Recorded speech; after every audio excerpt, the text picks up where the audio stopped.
demons. Come on, demons. Come on, demons. Come on, come on, come on, come on, demons.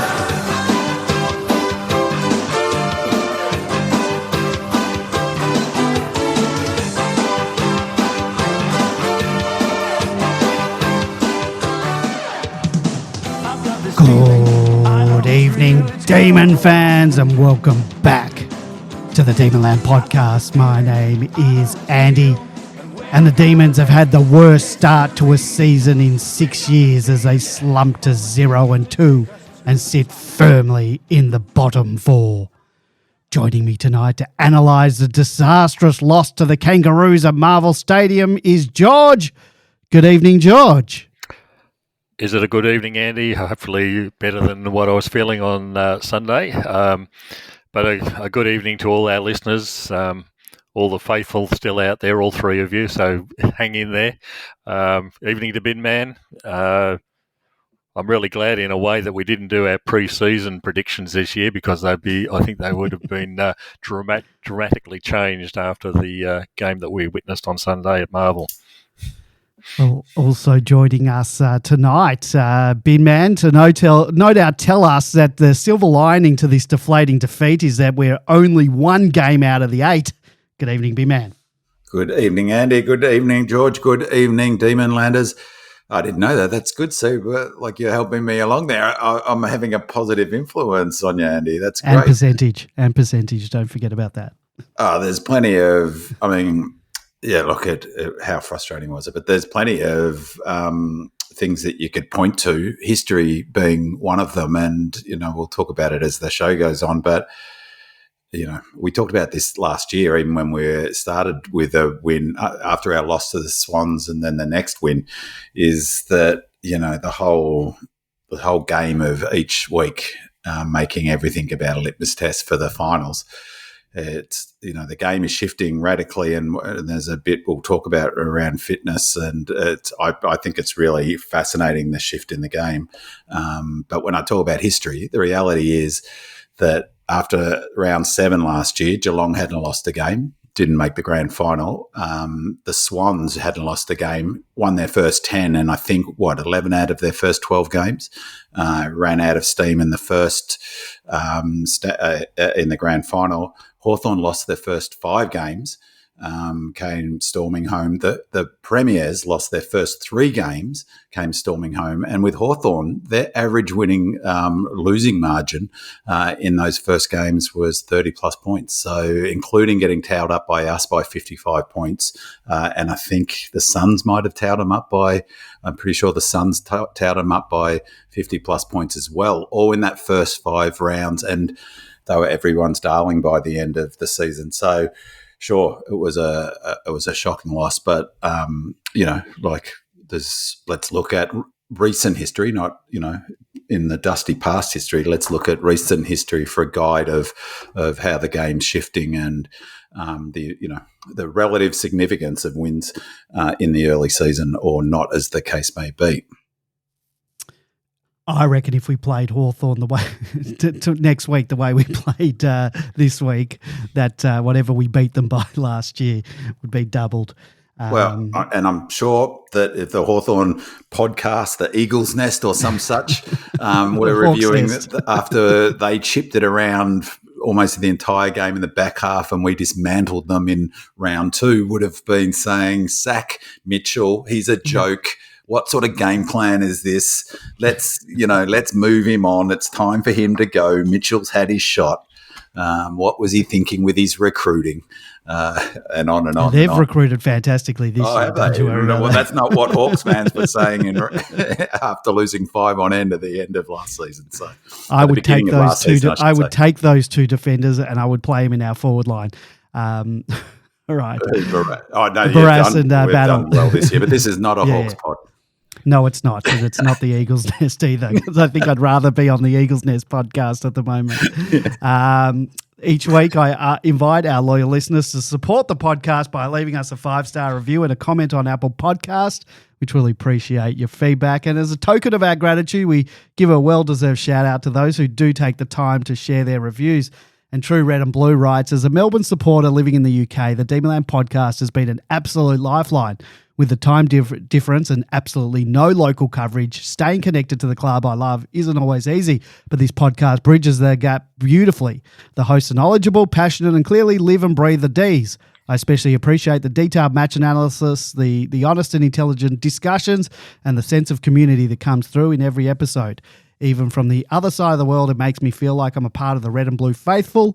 If you're a Demons fan abroad, this podcast is essential listening. Cheers from London. Go D's. Well, thank you for that review. True Red and Blue.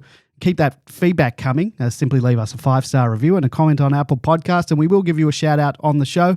And if you follow us on Facebook, Instagram, or Twitter, you want to leave us some feedback, ask a question, or share a comment for the show, you can do so under our weekly podcast post or just slide into our DMs. And don't worry, we won't read out your full name on the air. And I've got to apologise for last week. Two Facebook people, Vic and one from Instagram, Nat, did put in questions last week, and I wasn't connected to my Demonland account. I was connected to my personal account, so I missed it. I apologise to them. They were very very nice about that. So sorry, Vic and Nat. If you can download and listen to the Demonland podcast on Apple, Google, Spotify, SoundCloud, or your favourite podcasting app. And in addition, you can also watch and listen on YouTube. Just search for Demonland Podcast to find our channel, and don't forget to hit the subscribe button. And you want to connect with other Demon fans, if you haven't checked out our Demonland forum, head on over to demonland.com, sign up, join in the conversation with fellow supporters from across Australia and around the world. It's completely free. In addition to posting questions or comments for the show, you'll find endless discussions on all things Demons related, and you can join us in crying about the losses. If you want to jump on the air tonight and have your say on any of the topics we're covering, give us a call on 0390163666. That's 0390163666. I'll answer. I'll put you on mute. I'll bring you on when there's a break in the conversation, and you can call that number anytime during the week. Leave us a message. We'll play it out on the show. And if you our chat room is still down. We won't go into that. We do go live now on Monday nights at 8 p.m. It's a new time. So if you want to catch the show as it happens, head on over to demonland.com and tune in. Oh, guys, I'll get straight into the match overview. We don't need to we don't need to dwell on that. I'll get through it very quickly. The Demons suffered a significant 59-point defeat to North Melbourne at Marvel Stadium, and this loss marked their second consecutive defeat to start the season, raising concerns about the team's form and strategy. The D's began the game with competitive intensity but struggled to convert their efforts into scoreboard pressure. Despite registering more inside 50s than North Melbourne, 56 to 53, their inefficiency in attack was glaring. The third quarter epitomised these struggles. Melbourne dominated forward entries 19-9, yet were outscored by 6 points during that period. And coach Simon Goodwin acknowledged the team's shortcomings, emphasising the need to improve the connection between midfield and forward players to enhance scoring efficiency. And Demons captain and star ruckman Max Gawn had an uncharacteristically subdued game. He was largely outplayed by North Melbourne's Tristan Cherry, who amassed 20 disposals, 12 clearances, 29 hit-outs and a goal. And post-match, Simon Goodwin hinted at off-field issues affecting Gawn's performance, stating, "You also have to realise that in life there are other things going on." And Chandler was one of the few bright spots for Melbourne. Chandler delivered a standout performance with 25 disposals and 3 goals. And the loss intensified scrutiny on coach Simon Goodwin's game plan. Critics on Demonland argued that since the 2021 premiership, the team has regressed, with some fans expressing a loss in confidence in Goodwin's ability to adapt and drive the team forward. Supporters reflect a growing sentiment that strategic and personnel changes are necessary to halt the current decline. The Demons' 0-2 start to the season is the worst in 6 years, prompting urgent calls for change. Coach Goodwin emphasised the importance of resilience, stating the team must stay the course and trust in their pre-season preparations. Addressing the inefficiencies in attack and reinforcing defensive structures will be pivotal as the D's aim to rebound in the coming rounds, a task that will be challenging given the availability of key players. The next month of games may well determine the fate of the team in the 2025 season. So, big man, do you want to get into your stats file? We don't have any commentary from the Pearl this week, so if you want to go, take it away. Yes, the Pearl, indeed. Well, it was not good reading this week for stats, was it? It was, or on any level, it was a horror game, and you're legitimately right about the sort of risk of going down 0-3. It's as much as obviously the Lions went on to win a flag. I don't want to be going down 0-3. That is for sure. So. I talked last week about the player stats, so I'll talk about them each week. Clayton Oliver had a fantastic game and a much better game than I actually thought watching live, to be honest. He had, remember, I noted last week that an elite game of football, an all-Australian standard game of football, is 20 rating points. Klas topped our list with 19.9 points, which was a terrific effort, really. And big shout out to the second player on the list. I thought he was terrific for the entire match. Really terrific. Chandler, 19.5 points. Christian Salem, 15.3, which was probably his best game for a long time. I'd note too that Chin's highest scoring, or second highest actually, quarter was the last, which is great. And the same was true of Salo. Bringing it up the top five was Bowser, who I thought had a really good game, a couple of clangers notwithstanding. And just on that, if we want the team to play aggressive footy, we're going to have to cop some turnovers. But he did a couple, obviously. But his last quarter was pretty reasonable as well. As you noted, Maxi Gawn, after his heroics of last week, he was up around, I think, 18 or 19 points last week. His match rating dropped to 11.2, which is below his average, which says something about the standard to which he plays, that's a below average. So the good, I put a lot of stock in players, always have ever since the dark days of the 70s. I've always respected players who play well when the team plays poorly, and Robbie Flower was the epitome of that. I just loved that he never dropped his head, always played well. So total respect for Clary and Chin, with both having nearly 20 player rating points, and also for Salo, 15.3 rating points. I'm guessing would be his highest point for some time. And I'd guess 19.5 is Chin's highest ever player rating. Apologies for my lack of research. I'll find that out. But I wasn't much headspace to drill too far down on the numbers this week. Could be good. This could be in the. This is one of those numbers that the Pearl. I thought of you when I saw this. You can make anything look good, and there's another one coming up, but. So this could be good or could be bad. A second game player, Lindsay, who had a fantastic game. I thought he was terrific. He had the most pressure acts and most pressure points. He was a full 18 pressure points more than the second player, Chandler, who had 23 pressure acts and 47 pressure points. Now that's, as I say, that's great that he did that on a personal level, but I think it really says something about the effort level. And our general energy into this game, which it just seemed off the entire game. And but for him in his second game of footy to not just have the most pressure points, but to be miles on most. So hats off to him though. That's on an individual level, that's terrific.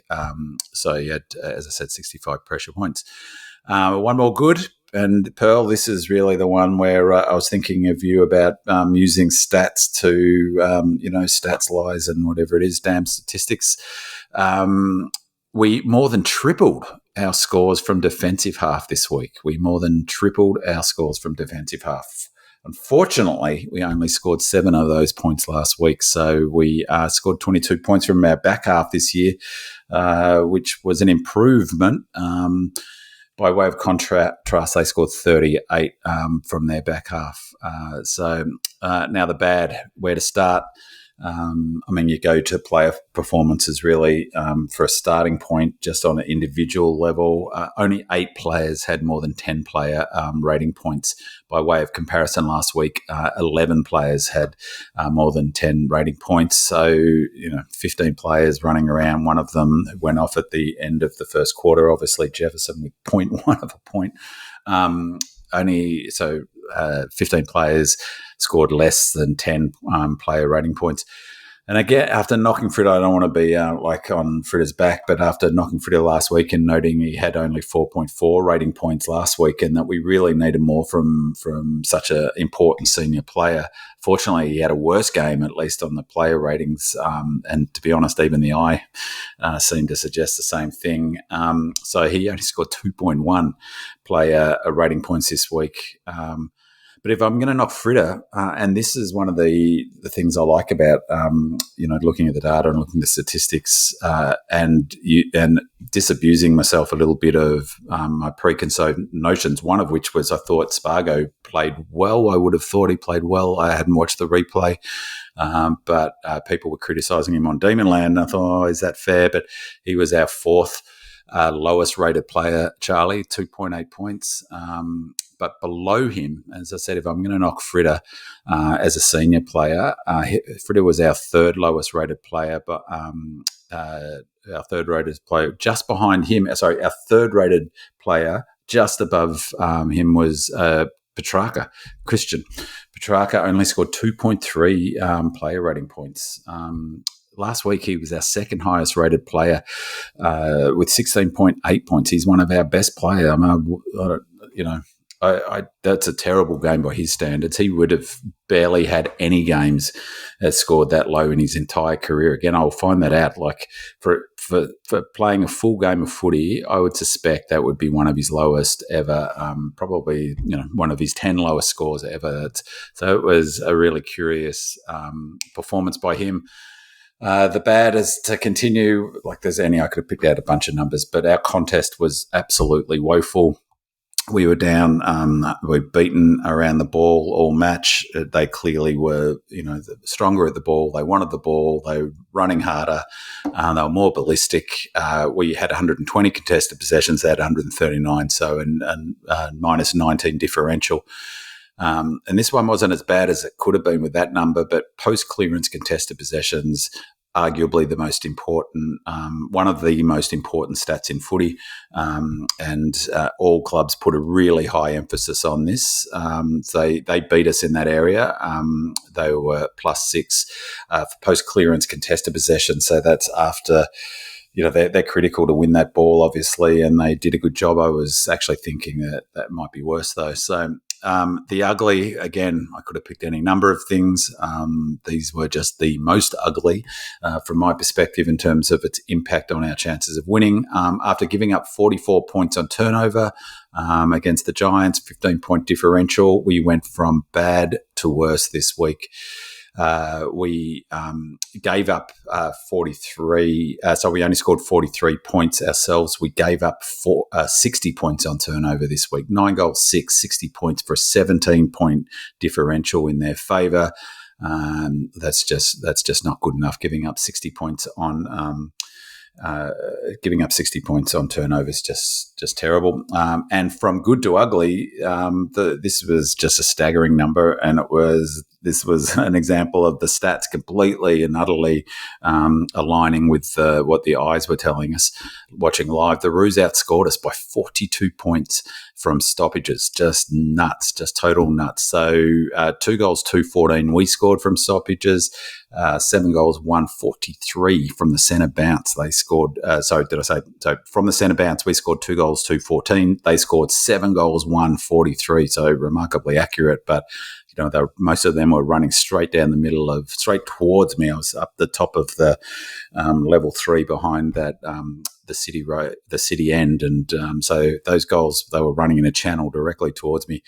And this was staggering as well. Around the ground stoppages, they outscored us. We only scored 3 points. And again, I would have to look at the data, but she said wouldn't be many times ever under Goodwin that we would have scored only 3 points from stoppages.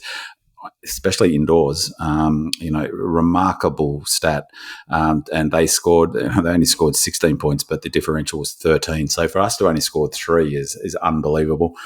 In the Stats File thread, a 2025 edition on Demonland, Willow was asked if 43 points was the most an opponent had scored against us from centre bouncers. Willow advised that they have data back to the start of the 2017 season, and that's the most we've conceded since then. So it just shows how horrible we were in terms of whatever was happening around the centre bouncers stoppages. It really showed up right there. So 42 points, not far off the total losing margin. And then, of course, our pressure was totally woeful, particularly in the last quarter when the game was there to be won. In the first quarter, by way of comparison, our pressure we were plus 16, so 186. We dropped off in the second quarter, 169. We came out in the third quarter, and I thought that was our best quarter for the game, and we just couldn't, get scores on the board and take advantage of our relative, performance in that. We were pretty good. Still only 171, and we dropped away completely in the last quarter, 162 to 174. Keeping in mind last week's pressure was like 195 to 198, or it was close on 200 being the sort of the measure where they want to be at clubs. 172 to 176, we down by 4, but 172 ain't going to get the job done, and it speaks to our effort levels in the match. The Curious, not sure that I'm loving Melbourne Footy Club's new motto, the D's, playing teams back into form since 1854. North Melbourne's 59-point victory over us was their largest winning margin since round 8 of the 2020 season. And as there were a lot of happy Roos fans going out, leaving the ground, singing the song, so good luck to them. But yeah, it was a pretty hollow feeling leaving that the dark, dank Marvel Stadium and getting the train a ride home. So that's the Stats File this week, Andy. Well, I wasn't ready for that to end. It was well done, Pim, man. I was making a sandwich. I was just getting up. All right, well, let's get into our listener questions then. As expected, Demonland went into meltdown after the game, and even during it, to be fair, with many of the comments in our podcast thread saying stuff like this. Sam6172 writes, would just like to wish you all the best. I feel like this one could be brutal. Leave It to Diva writes, what the hell happened? And Demon Saw writes, do you think the Bombers will net one decent player with the first and second overall picks in the 2025 draft? Now, I don't know if that's a knock on the Bombers or lamenting the fact that the Bombers, in fact, have the D's first pick in this year's draft, which now it very well could be a high one. Go Lordy says, I thought we'd go top 4 this year. I'm thinking bottom 4 now. I reckon Anzac Eve will decide the wooden spoon. And D Future 15 says, please explain. Ethan Tremblay asks, how do you guys get the motivation to do an episode this week? I understand it's a commitment, but geez Louise, I won't be giving this game another thought. Wise words, as always, Ethan, wise words. And finally, D Old Fart says, please give me something positive, no matter how small, on which I can pin my hopes in the lead up to Gold Coast Suns. Thanks in advance. Now, George, emotions are understandably running high, and this is nothing new to us on Demonland. We've been around, and you've been there too, for a quarter of a century. And we've seen it all. We lived through the heartbreak of the 2000 grand final when we got comprehensively beaten. We've ridden the roller coaster of the Danaher years, experienced rock bottom through the tanking saga, and endured over a decade in the wilderness without finals actions. We witnessed the struggles of the Bailey years, the turmoil under kneeled wooden spoons and painfully uncompetitive sides. Then came the renewed hope during the Roos era, culminating in the ultimate glory of finally reaching the promised land with Goody at the helm. Only to celebrate isolated in our homes, confined to our couches. And since then, despite multiple years finishing in the top 4, we've repeatedly exited finals in straight sets. And now, even though we're only in round 2, it feels like this era, one that promised multiple premierships, may already be slipping away, if not firmly out of our grasps. Can we get any rays of sunshine out of you? good that I get this job, isn't it? It's fantastic. Find the positives, and unfortunately, you just opened up there, reminding me of all the bad years. I said before the program started to Andy, this is the worst that I've seen. The performance was the worst I've seen from a Melbourne club, certainly since 2013, with the lack of effort that went into this game. My real concern is that we're playing Geelong down at Geelong in a couple of weeks' time, and we could see a repeat of what happened in that year. This is not a great start to Right. Andy, can you just go back over the dot points of what the questions were? So I've been asked to find the positives, and they've actually already been covered off in by both Binman in his stats files and Andrew in his introduction. Chandler was an absolute standout in this game. Absolute standout.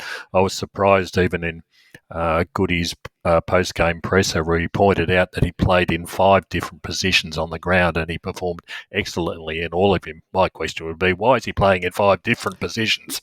Were you, just before you go on, were you, either of you, just when he lined up on the wing at the start? It just seems bizarre. That, it's not only bizarre, there are other bizarre things. For example, Langdon lined up at centre forward. Yeah. And you go, what is going on? And I'll talk about a few other things that I saw going on during the game, which were completely bizarre. The other good positive was obviously Clayton Oliver. Now, Clary is back to his best. That you can write off what happened last year, since he was carrying an injury basically for the whole year, could never perform. He's being heavily tagged in games though. Yeah, but even in this game, when there was very little coming from support around him, in fact, the support was probably non-existent around him. He was the one who really stood out in the middle for us when we absolutely needed him. So it's good to have Clayton back. The trouble and the difficulty is if we keep playing games like this, it really affects players who are really putting their heart and soul into it, to come up with similar performances week after week after week.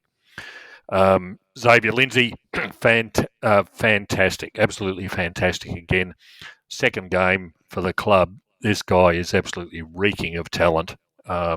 Puts in when he needs to. He is going to be something that we can really hang our hats on for a long, long time to come. So a great pickup in the draft as a result of that. The final positive come out before you go on, can I give my MFCSS take on that? All right, go. He can't wait to get out of this club. Oh, there might be a few others ahead of him, unfortunately. Shaking his head. Last positive, and the only one I really struggled to find is it's 5 days till our next match, so all could be forgiven. We've only got 5 more days of pain to go. Man, I don't want to. Yeah, all right. Any rays of sunshine from you? Well, other than what I've mentioned already, is that stripping away don't get me wrong, it was awful. I don't know, back to 2013, but it was the worst performance that I've seen live since probably 2019, I reckon. Yeah. But at the risk of getting howled down from, I can feel Demonland Massive going, no, don't go into, is I was shocked actually, because I didn't realise Willow had put the numbers up, and so I only looked at the data for the match about an hour and a bit ago. So I was really, really surprised. Watching the game live, I haven't watched the replay, particularly when we're playing so poorly, is that I don't really get a good sense of the game at all. I'm too emotionally connected. And so, for instance, I thought Spargo played better than probably his numbers indicated, but that was only because probably I really like him and there's that confirmation bias. Similarly with Track, you could have knocked me down with a feather when I saw his player ratings. I just can't help but think that there was some external factor going on. There were too many players playing way, way, way down below their best. There's a question about fitness, and I'll talk about a little bit of that sort of evident fatigue. We were evidently fatigued. The second question Goody got in the presser was about our fatigue levels, but I just wonder. It just felt a weird, the most depressing thing was our lack of fight in the last quarter and the way they were just bringing it out of the centre. But it never really felt like we were. It felt like we're in the match. I expected us to win that game at 3/4 time still, though they were the better team. They did. I'm not saying that, I thought we played poorly. I thought they looked, my mate who I went to the footy with said, he said halfway through the second, this looks like two bottom six teams. Our disposal was poor. Our effort was poor. But there was this doesn't sound like a positive, but it just felt like there was a funk going on. I don't know what it was. And so who knows, maybe track was carrying something, or maybe there was something else external. There was too many weird, like the energy was really poor, and that, it seems like it was too bad to be true, if that makes some sort of perverse sense. Well, hopefully they can get out of whatever funk it is by Saturday. Yeah. All right, let's move on. And we're going to talk about the man that we've been talking about. Mandalorian says, I'm sure there'll be a lot of pile-on comments and questions this week, so I will contribute something positive. I thought Kate Chandler played a very good game this week. 25 possessions and 3 goals was our only shining light. Big man, you've talked a bit about him already tonight. There was a lot of criticism for Cade in the preseason off the back of some poor performances in the practice match and in round one. He really was only our only beacon of hope, or one of the only beacon of hope. We've talked about a couple of others from a very dismal day. So that was good to see. Good to see him probably take on some of the feedback that he would have received from the coaches on board, and he really he did come out with a bit of fire this week. He was fantastic, wasn't he? I'm just looking at the coaches' votes that came out. Did he get one? Yeah, he got a coaches' vote one.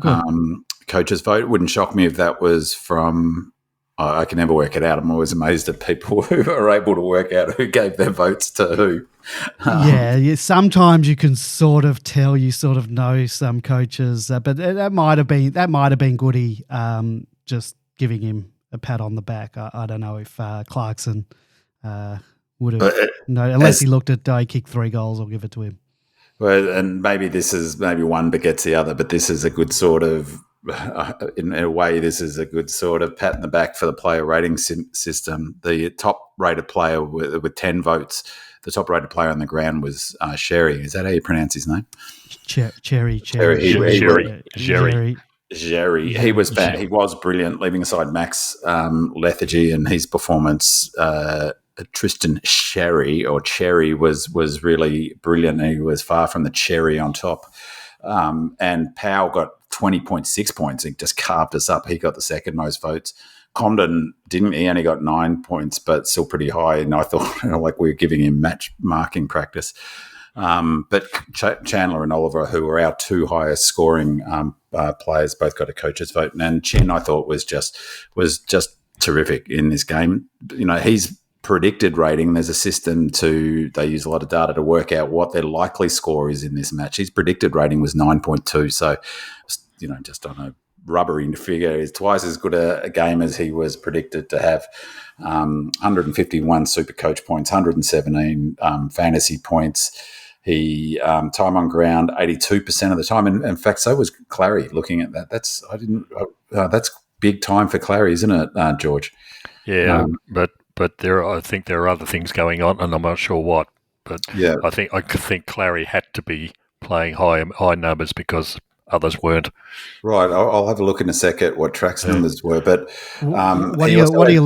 George? Sorry, what are you alluding to there? That some players weren't, or is that a fitness thing, or look, I don't know whether it's fitness or not. It's round 2 for crying out loud. Yeah, I know. That's the worry. Players were not being utilised in their positions. Like Petrarca spent, and I'll talk about it later on. Petrarca spent the first 10 minutes of the last quarter in the forward line.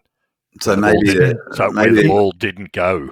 Well, maybe there was fitness or sickness or something. Maybe that's sort of more evidence of, of that stuff. So the other thing about Chandler was amazing was his meters gained. Now I made a note to myself at the game. Actually, the stats came up on the scoreboard. He had 290 odd meters gained at quarter time early on. Yeah. Yeah, so he was like by far our best player right from the get-go. He ended up having nearly 600 metres gained for the match. And for a player who's playing, I know he played different positions, but essentially a high half forward, that's a hell of a lot. And he also had 10 contested possessions. This one, Wheelo's added to the numbers, which is great. He had 6 post-clearance possessions. And as I said, that's like coaches rate that as almost the most, it's up in the top 4 or 5 most important stats from a coach's perspective. He had 3 post-clearance ground ball gets. Clary, by the way, had 19 contested possessions. How's that?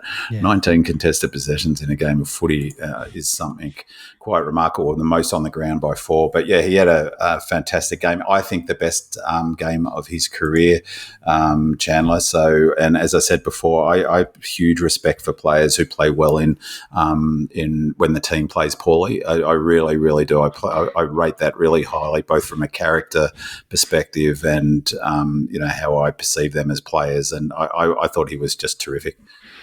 I briefly looked while you were doing your stats files at Chandler's stats from last year when he had a couple of games where he kicked 3 or 2 or whatever.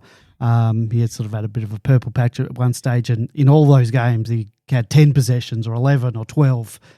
So never had 20 possessions in one of those 3-goal sort of games. But he was playing obviously in a different type of role this week than he was as a crumbing small forward in those games. And the other thing is that he kicked those goals. Like he kicked them. He went back and he kicked them. One was a hard kick, and it was like, yes, that's what we want, young man. That's I was thrilled with his game, and even looking at Clary's numbers, more thrilled now than I was live, to be honest. And the other important thing about Clary's numbers is, if it wasn't for Clary's numbers, what would the rest have been like? Yeah. That's yeah.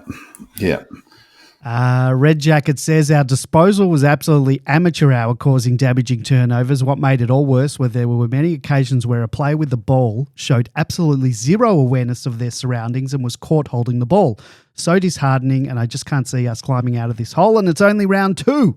Doug Remus says, something stinks on the field at the moment and it can't be explained by stats. We looked confused. How many times were we caught about to kick the ball? Seems like there is absolutely no talk out there or on-field leadership. We haven't looked this listless in a decade. You could see it last week. No one set up a zone when AJ had the last shot on goal in case he had missed. Ross Millen says, fumbles. Was it the pressure, conditions, or just pure bad skill? All is never as bad as it seems. We won the inside 50 count. Is there any hope we can improve our conversion? So, George, I honestly can't recall another period where, with this core group, or this era, if you want to call it that, where we've looked so indecisive with ball in hand. Combine that with some genuinely dreadful skill errors, poor decision-making. They mentioned it, a few of the posters, a complete lack of situational awareness, and perhaps even questionable attitudes. It's a recipe for disaster, and I know that you're not on the big man positive side of the scales, but you're not quite in the Andy, the sky is falling camp. You do provide some balance on this podcast. Did you see this as well? Well, what do you think is behind it? Is it a lack of knowledge or confidence in the game plan, a skill deficiency, perhaps an attitude problem? Credit to North, they wanted them all, they hunted the ball, and they won by 10 goals, but... I'm afraid I can't offer very much. There was definitely attitude problems in this game, right across the ground. You can understand if individual players have a bad game, but right across the ground, we struggled to find reasonable performers out of the 22 players who were supposedly the 22, 23 players there. The endemic problems keep on resurfacing. Goal kicking, yet again. There were opportunities where we could have put North away quite quickly in this game, and or put them under pressure. That's the thing.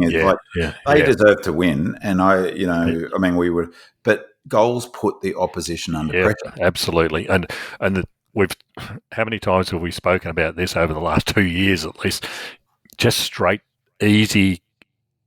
they're not kicks from the pockets. Although Turner did an absolute ripper from one pocket, but just the easy stuff. Max was the worst one of the lot, running into an open goal from 25 metres out. That was with a beautiful bit of play as well. Yeah. And what that does to the team, you're hanging into a game, you're coming back, and all of a sudden, there's a big opportunity to really put the knife into the opposition and completely fluffed. So I watched the Casey game as well, and the Melbourne players there, even the ones who didn't play last week, there's no excuse for in the second round to say, and we'll talk about fitness, there's no excuse in the second round of a season to say you're unfit. You've had a pre-season. And everyone's had a full pre-season. And you can say, the GWS game was a hard game.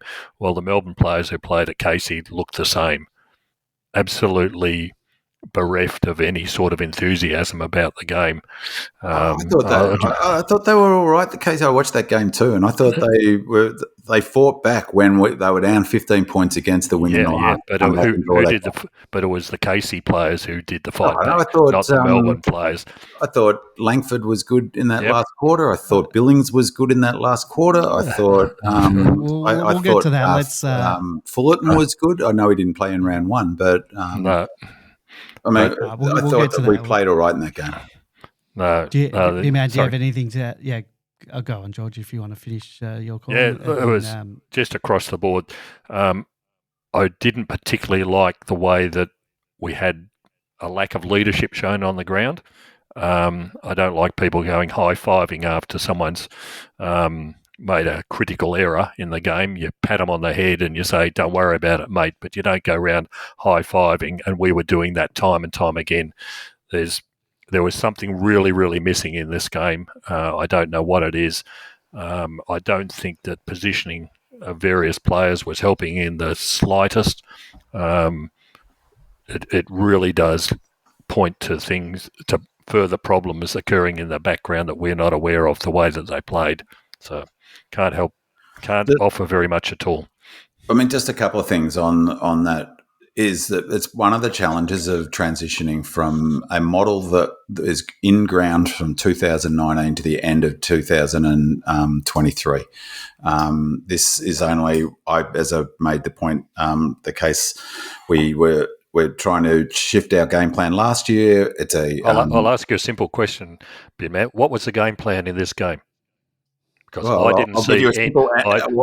didn't see any evidence of a game plan. Well, I absolutely did. And we were trying to transition the ball from the back half. We were trying to move the ball. And so the answer to the question, to a degree, is that this is the problem of it's a compounding problem of trying to implement a new game plan that is any game plan is based on systems and where you're supposed to be. Once you get a combination of older players who have played in a previous method under pressure, when the team isn't performing well, you go back to what you know, you kick it long. For instance. But in the third quarter, they played on hardly at all. We played on 80% of the time. We were trying to move the ball quickly in that third quarter. We were trying to generate scores from our back half. We scored more this week from our back half than we did against Giants. You could clearly see what they were trying to do, George. They're trying to implement that game plan. Goody said as much. We had less focus on stoppages. We're not playing territory. So there's all this talk, for instance, about inside 50s. We won that count. We were winning that count 60-40 last year. We won it by 2. We were winning inside when we were playing in that game style everyone hates and criticised us for, and forward half game and trap it in the forward half that I'll bet you half the Melbourne fans would love to go back to. It was 60% in our forward half and 40% we were getting beaten. It was 50-50 again this week, just as it was last week. It was clear that what they were trying to do, it was evident to me that we were trying to implement the game plan that Goody's been talking about. We didn't implement it at all effectively, hence the loss. But one of the big problems was like those turnovers that we talked about.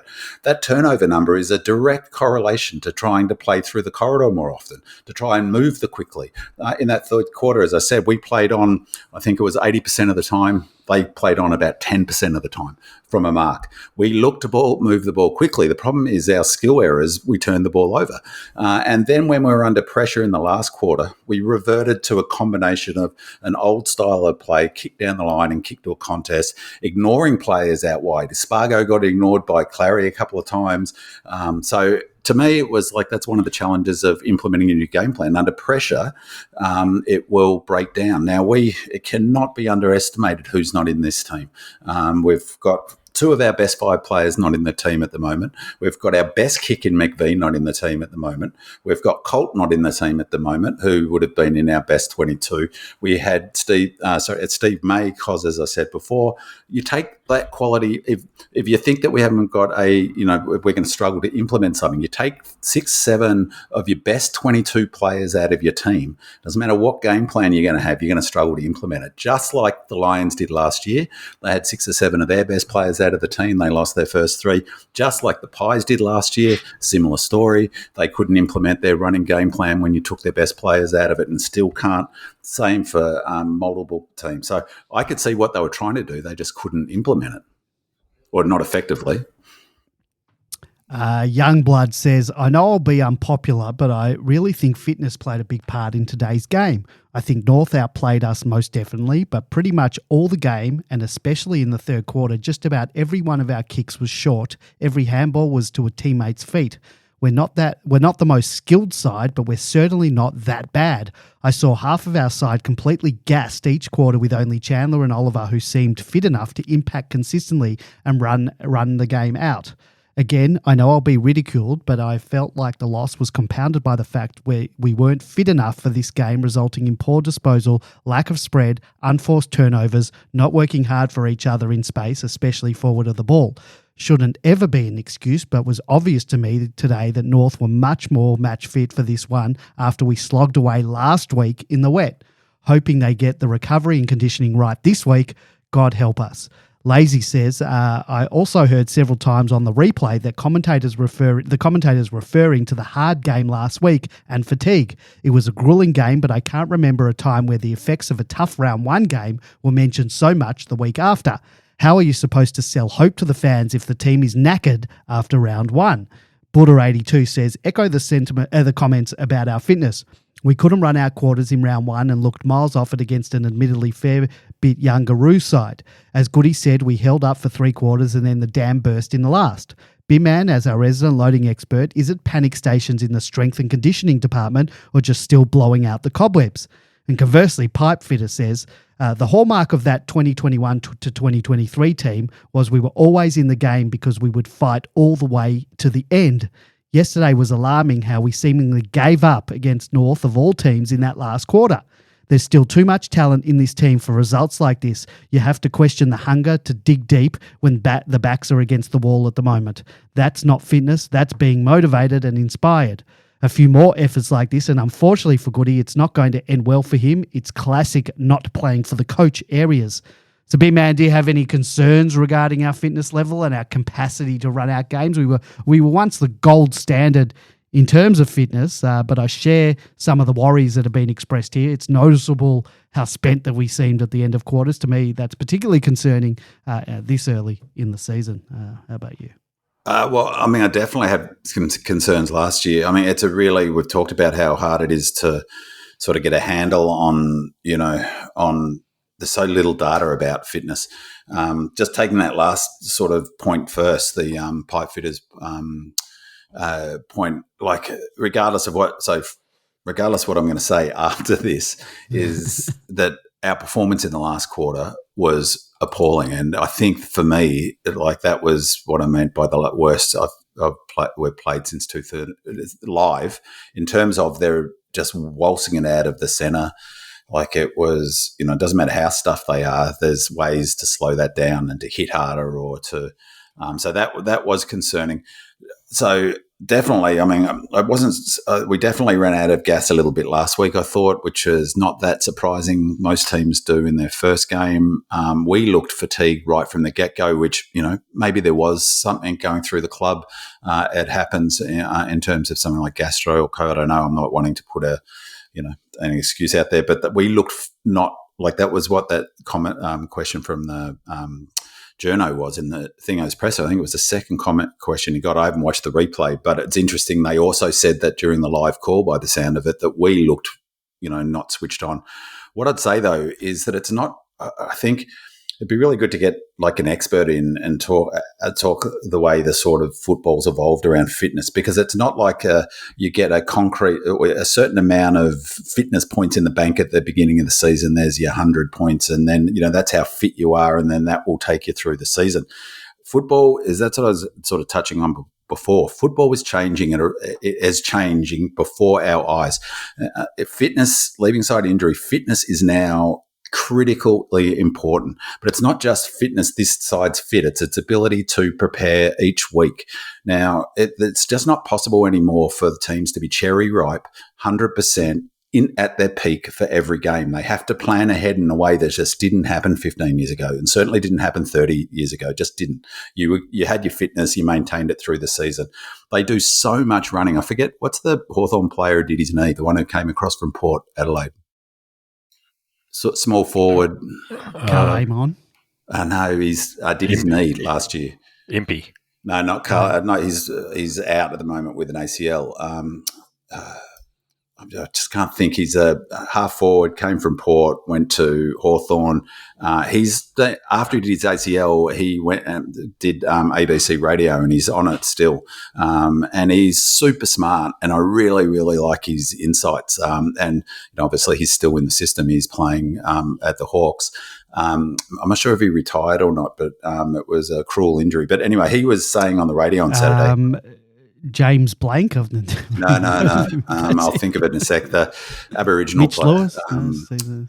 But he was saying how much running players have to do now is just off the charts. It's crazy. He was saying the young players coming through the draft, coming into their first season, one of the benefits that they have over older players is how fast they can run and how far they can run at a good clip. He says in his time, football has changed and put such a demand on players' ability to run, and the new players. He is specifically talking in the context of new players coming into the league, coming in with Burgoyne. That's it. Yeah, coming into the league with an advantage because of their sheer running power and the speed at which they can run, which is part of what his argument is. Why so many of them are performing at such a high level so early.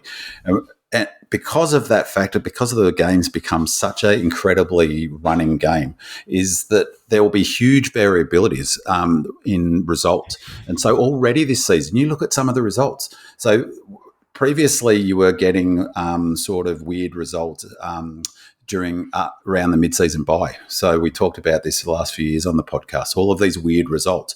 We're now getting them at the beginning of the season. This season's now mirroring the start of last season. As you fellas both know, I pun on footy a lot. One of my favourite bets of the beginning of each season for the first 3 or 4 rounds is over the total match points. So they set the line at normally 175, 180. It was 177 for the game yesterday, and for the total match point, both teams scored combined.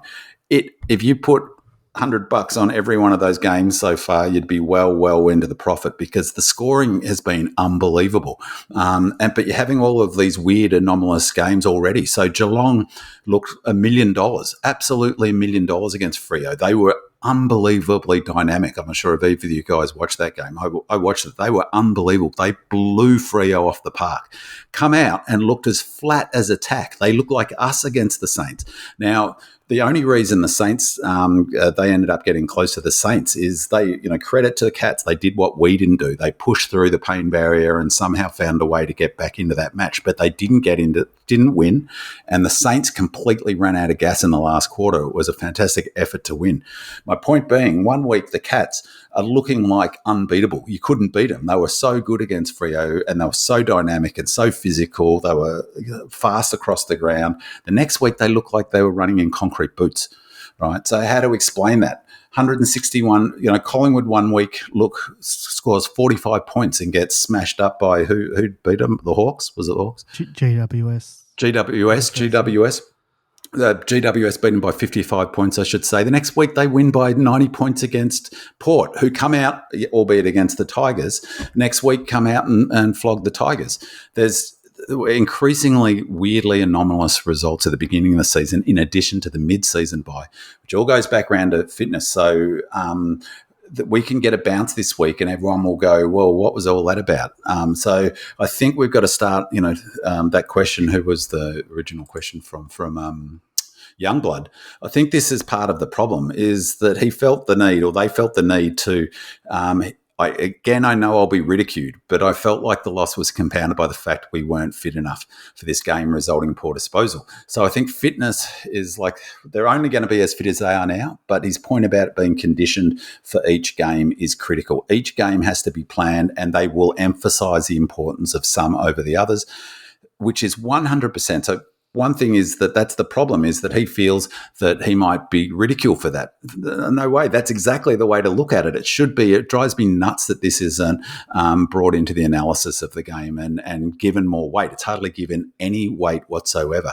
It is not an excuse. It's just one of the factors that should be considered. It is a reason.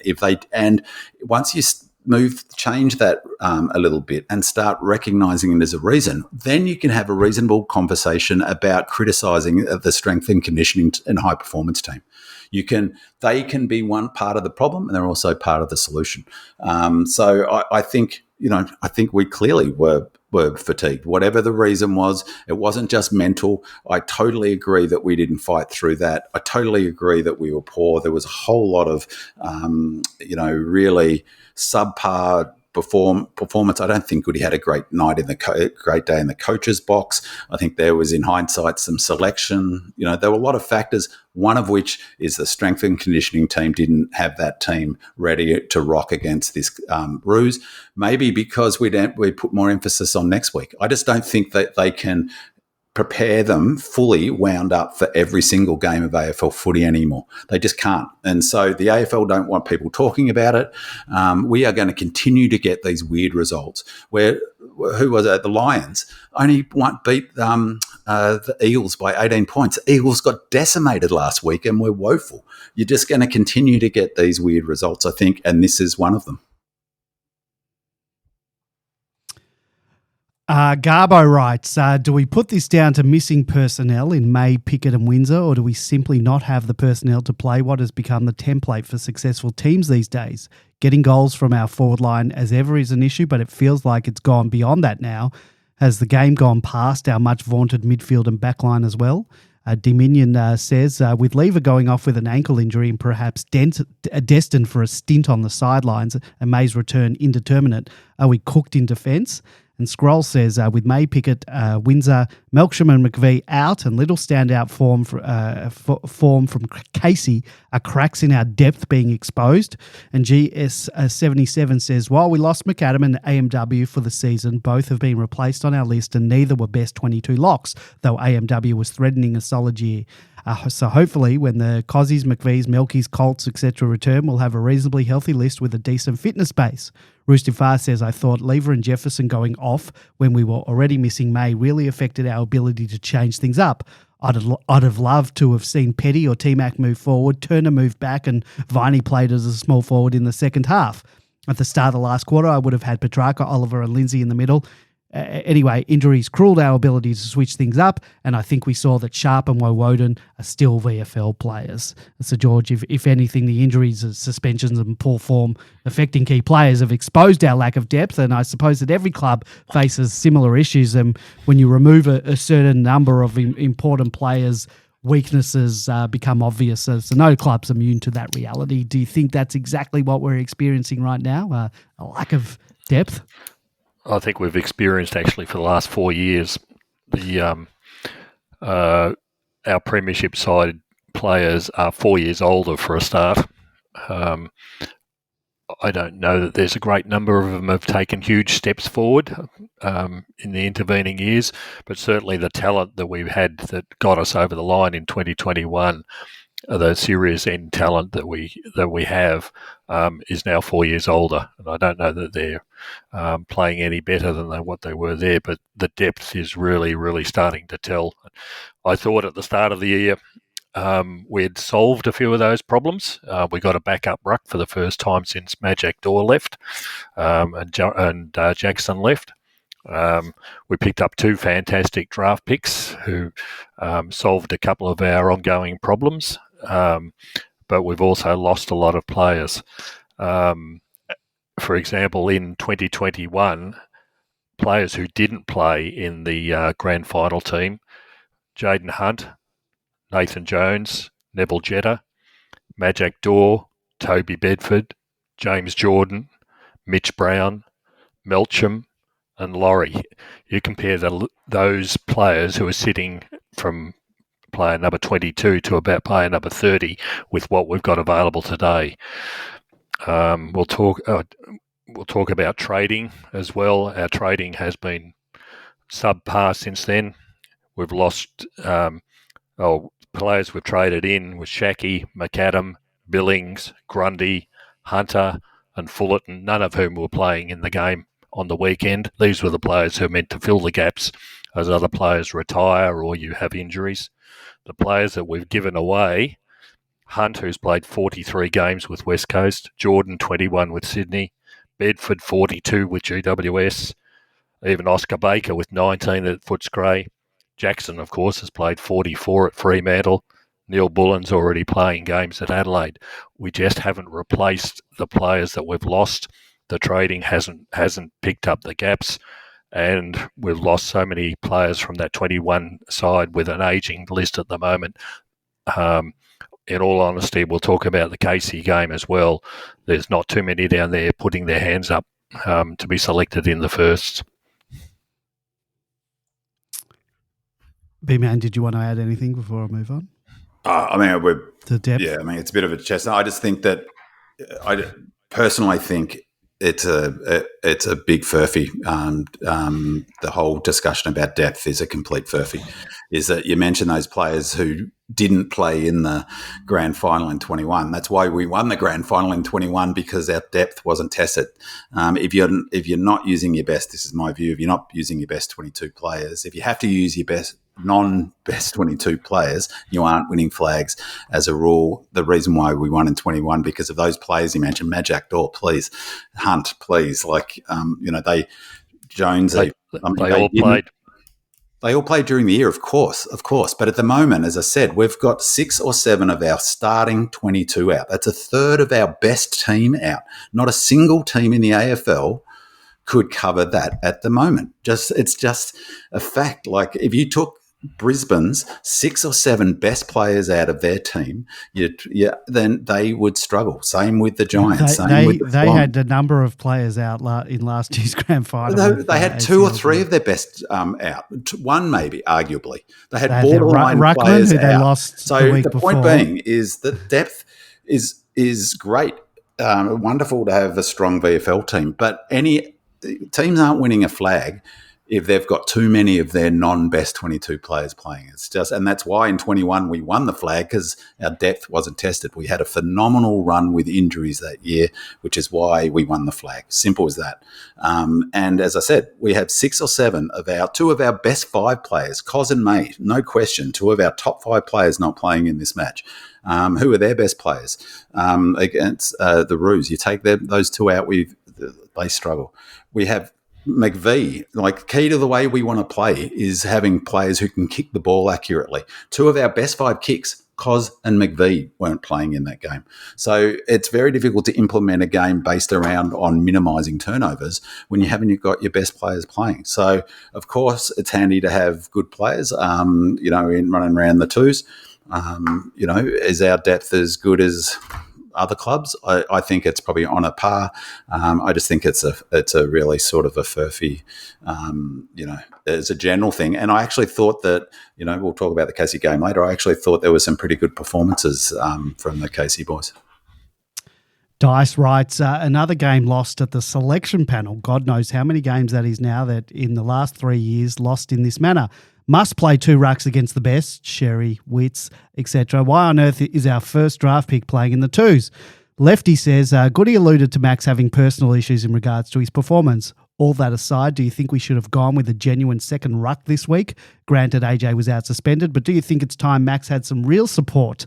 B-Man, we've debated this extensively about the need for a full-time second ruck, and I think we're all three of us are aligned in not wanting JVR to shoulder that responsibility, and clearly AJ's suspension forced our hand, leaving Rue to step into that role this week. However, we did have the option of bringing Tom Campbell in, who performed very well against North in that practice match that we all went to, albeit they had two genuine ruckmen on that day. In this game, our shortage of tall forwards became even more apparent when Jefferson went down very early, especially with JVR occupied in that second ruck role. And considering all this, should we have selected Campbell given AJ's absence? And moving forward, is there still room in our side for a dedicated second ruck, or are we just comfortable reverting to AJ as that forward ruck once he's available again? Well, I mean, it's interesting because we talked about it last week we were correct. There's no way that they were going to run a second ruck in, and I was, you'd run Maxi. But a point George has made before in previous seasons is the player type that he struggles against most in terms of a ruck opponent are those big fellas. And Sherry's a monster. He's massive. And I don't know what the deal was, whether Maxi was fatigued or coming into the match or what, but he monstered. I haven't seen that happen to Maxi for a long time. Physically monstered, capped off by that goal he ripped out of the air, from a ruck contest. Pretty sure that was against Max, wasn't it? So the case could be made to potentially, who's the ruckman for the Suns this week? Is it Wits? He's a big fella as well. He's a big lump of a lad as well. He's the tallest one in the league. Yeah, so maybe there is a case to be made for giving Maxi a chop out, and particularly if there was any concern about his mindset, which we'll get to later. But of course, none of us knew that. I think AJ. Well, I mean. Just like we talked about last week, AJ's sort of effort in that game against the Giants, it's exactly what we missed up forward. I don't know since I've given JVR a rap and Turner a rap, they've both gone south. I don't know, JVR was misreading the ball inside. There wasn't a wind problem, and Turner kept on getting pushed off the ball. So the other one is Wowie, is that I want Wowie to do well. I want all the players to do well, but he just doesn't seem to have tricks and he's just, critical fumbles. I don't know, was he the best? I understand Langford going back and giving him a full game playing inside mid, but, it seemed a bit of a vanilla choice as sub, I thought. So maybe Campbell would have been the go to give him a chop out. It would have been great because, we all were at that practice game. Campbell was awesome against Sherry in that match. So, they match up perfectly in some ways, both strong, big fellas, and maybe allow Max to be a permanent forward and take JVR off the ground. Or I know we're a bit hamstrung when Jefferson came off as well. That didn't help our rotations and obviously our key forwards. But I don't know that we didn't lose it at selection. We lost it with our effort and application. And deservedly so. That last quarter was, as I said, a nightmare. The other big problem, I don't know if we've got a question, sorry, Andy, if we have to just touch on it, is that I have as much as the talk about our forward line, I have more concerns about our back line at the moment because I don't think we're adjusting at all to as well as they'd hope in terms of stopping flow, stopping that ball movement. It really worries me. And it's, again, another small, medium forward. What's the fella's name who kicked 3 goals for them? Zerha. Curtis.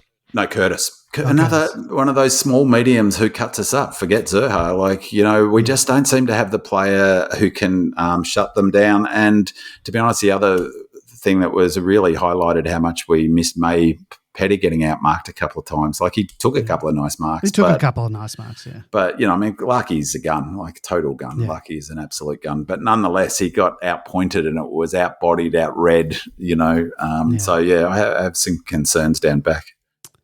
And particularly this week, and we'll get into it a bit later, if Lever's out, and it looks like he probably will be.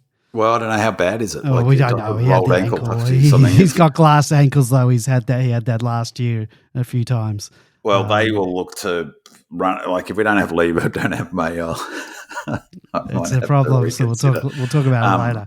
If not Wowie, I don't know who else could have come in as we talked about.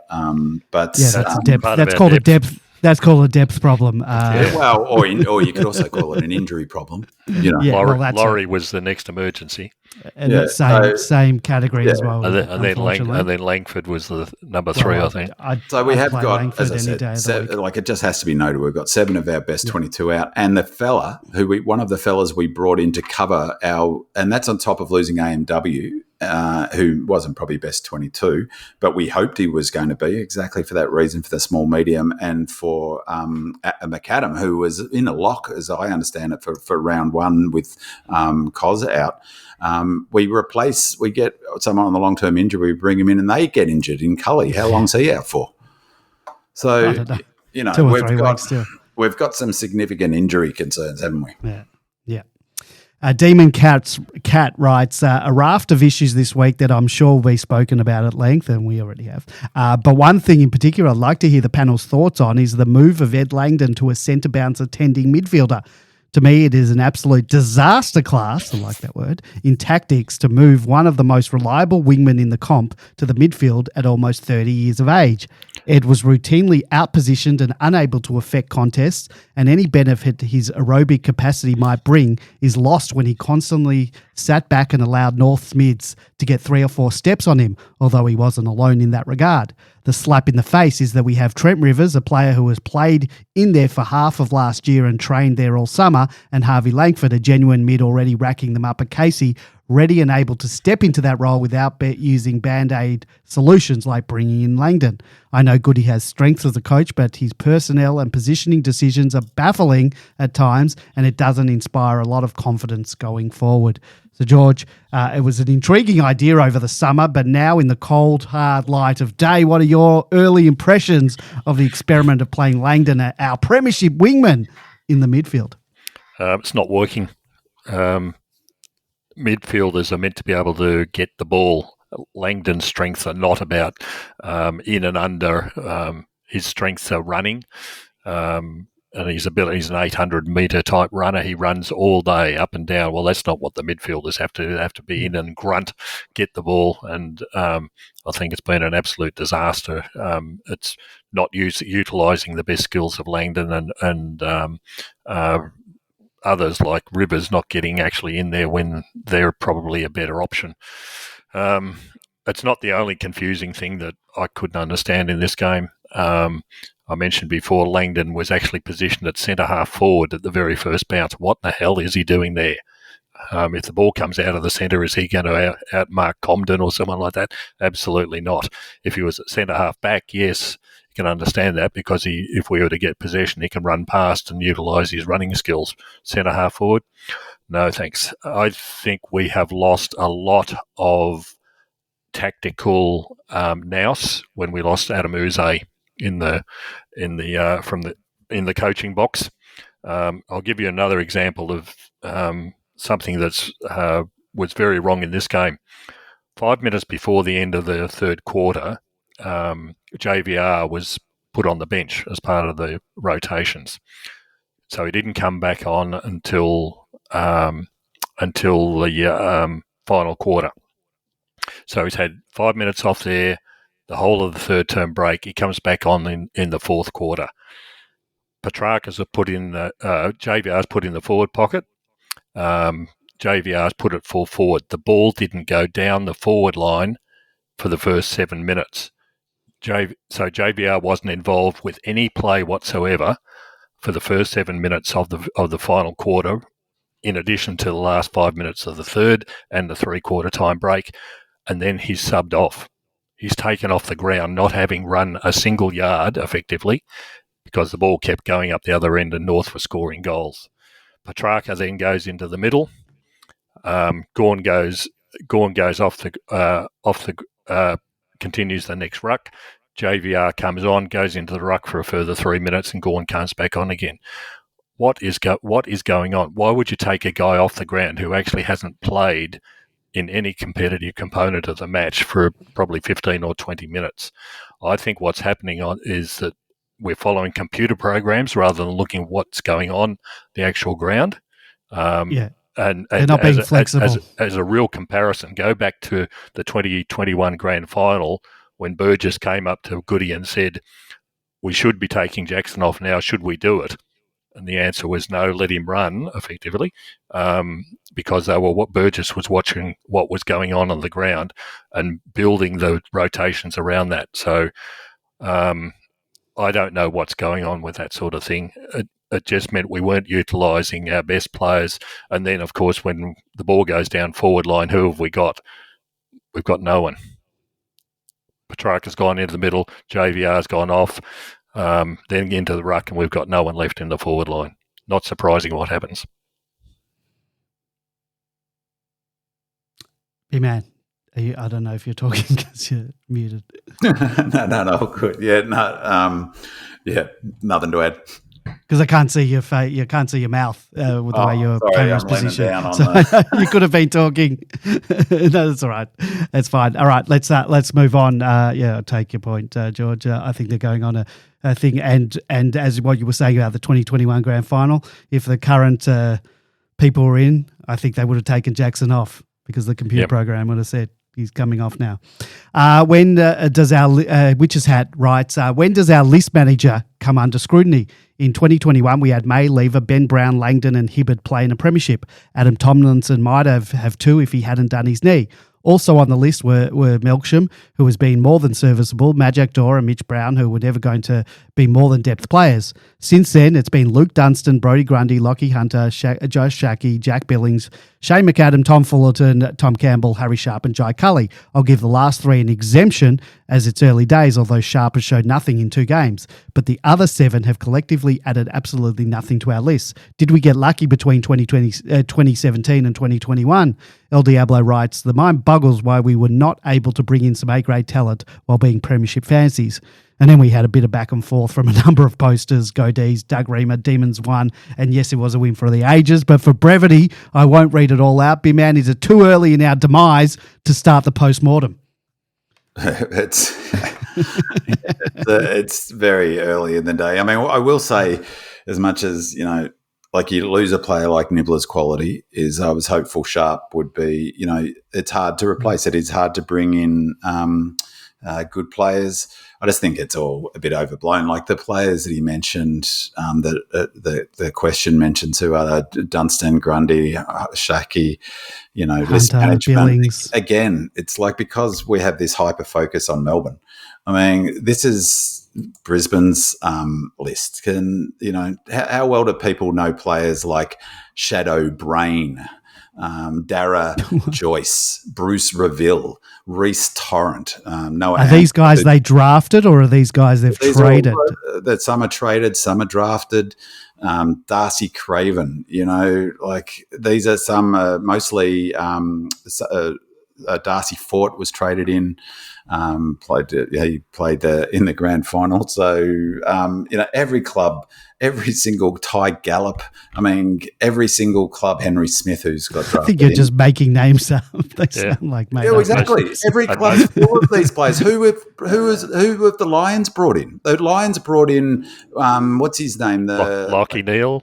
Lockie Neal. Yeah, they brought in Lockie Neal. But outside Lockie Neal, who else?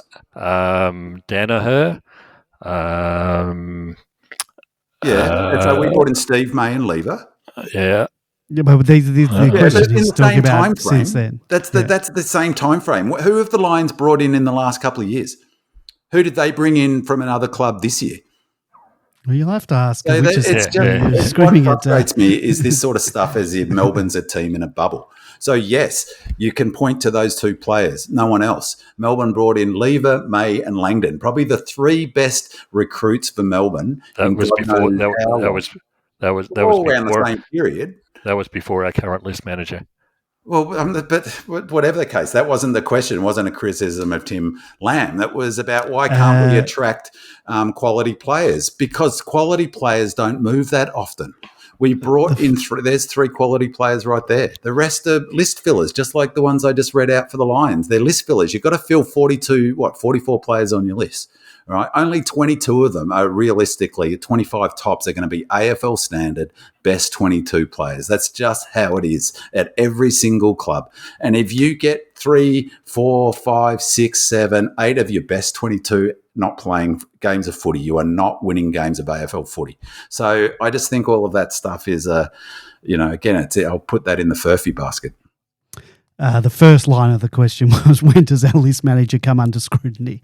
I think it was quite clear on what the question is, but it's too early, but yeah, we might need to let's see. Let's see how it all pans out. But it is hard to bring in quality players from other clubs. As I said, I just asked about Lions, who won the flag last year. Who did they bring in? Yes, they brought in Lockie Neal and Dano. Outside of that, who else? We're not Brisbane fans. I don't know. Exactly. Yeah, but like, Hawthorn brought in two, like they did what we did with Bay and Lever. They did what we did, and both are great. Both, don't get me wrong, Barras and they brought in Frosty. Frosty's that was in exactly. It just doesn't Burgoyne from before, but it just Mm-hmm. doesn't happen that often. You don't get that many good players going from one club to another, particularly in this era of contracts of 6, 7, 8, 9 years. It just doesn't happen anymore. It's not the 1970s. So some of the conversation that we didn't include, because it was a bit too long, the arguments that a couple of the posters were having were saying we didn't bring in a quality forward or a forward that some of the other clubs, there was not that we're going to bring in Jack Darley, who we tried to get Lynch and we couldn't land him. Membry, like guys like that were available. I don't know if we had a crack. Membry, are you kidding me? Membry, and people are going to criticise. Everybody, he kills us every time. Membry, I mean, give me a spell. He's probably been playing this week. He played all right last week too. So but he's been playing for us this week. The Houston thing fell apart, reportedly, but then we probably wouldn't have got Lindsay. We wouldn't have got Lindsay then. Yeah. All right. Pingu writes, the loss was so deflating. We're 0-2 now, coming up against a rested Gold Coast who will be tasting blood in the water. Is it panic stations at 0-3? What about after the trip down the highway to Geelong and potentially 0-4 before we head to Gather Round in Adelaide to face off against the other wooden spoon hopeful, the Bombers? What happens at 0-5? I won't mention the match after that. You get the picture. It's bleak. I think this guy's channeling me. Cody's counters with, Melbourne were very disappointing today, but the overreaction of Demon supporters feels even more frustrating. Most years in the last 50, round one hasn't even started for another few days. There's so much season left, and it wouldn't surprise me if some coaches have been tweaking their programs to ensure their teams are peak fitness somewhere around late August rather than burning out in July. We've had one shocker from 2 games, and it feels like most supporters are now backing us for the spoon. Don't forget that the Lions lost their first 3 last year. They improved. Why can't we? In 2020, Richmond came back from the post-round one COVID hiatus and scored only 5 goals, 6 in a draw against Collingwood. They were expected to beat and then were almost ridden off after losing to the previous season's 9th and 14th by 5 and 4 goals the next 2 games with more low scores. Supreme Demon says, games like today shame the entire Melbourne Football Club. I thought we were supposed to be improving this year. Those 6 goals in 6 minutes by the Kangaroos against us were totally embarrassing. While there were some absolute howlers by the umpires, the Demons look like a bottom 4 side and not a top 4 side. What can Simon Goodwin do to rectify these serious issues? Alarm bells are certainly ringing, in contrast to the phones in the Melbourne membership department, which shall not be ringing much at all this week. So, George, is a panic stations an overreaction, and can we turn it around? Certainly not an overreaction to see the results of this game. They're pretty plainly obvious for everyone.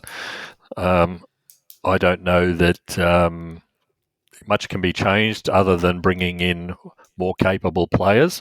I hope that they will add something to us. Certainly, we're desperately missing Cozzy, both in the middle, around the middle, and up forward. The problem is there were so many players absolutely down in this game. I don't know how you're going to get, 15, 16 players up to a suitable standard to be able to compete seriously from what we saw on the weekend.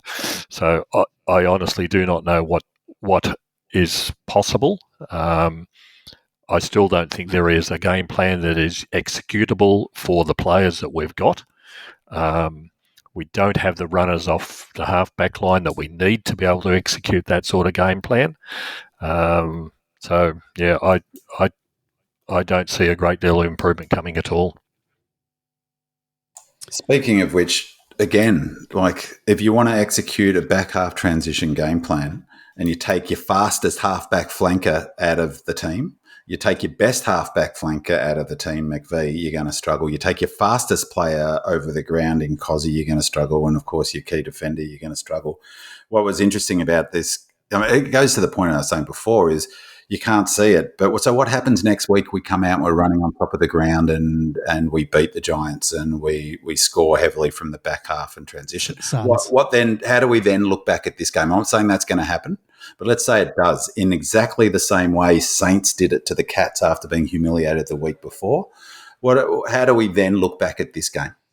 So that's I'll just put that in a bubble. And one of the things that for fitness, as I was saying last week, it's really hard to see. There's so little data about this. But the one thing that is reliable in terms of having publicly available data that gives some insight into their, not so fitness is the wrong word, their conditioning and readiness for a game of footy is when we're running on top of the ground and we run out games, we almost always dominate in these stats. So total distance covered was Sheasel, and we only had 2 of the top 5 total distance covered. High speed, we did all right. Sharp was in, but the total, they ran 20 more kilometres than us in total for the match. 20 more kilometres in a game of footy. And I've been tracking these numbers for ages. That's phenomenal. Maximum average speed there. Stevens was the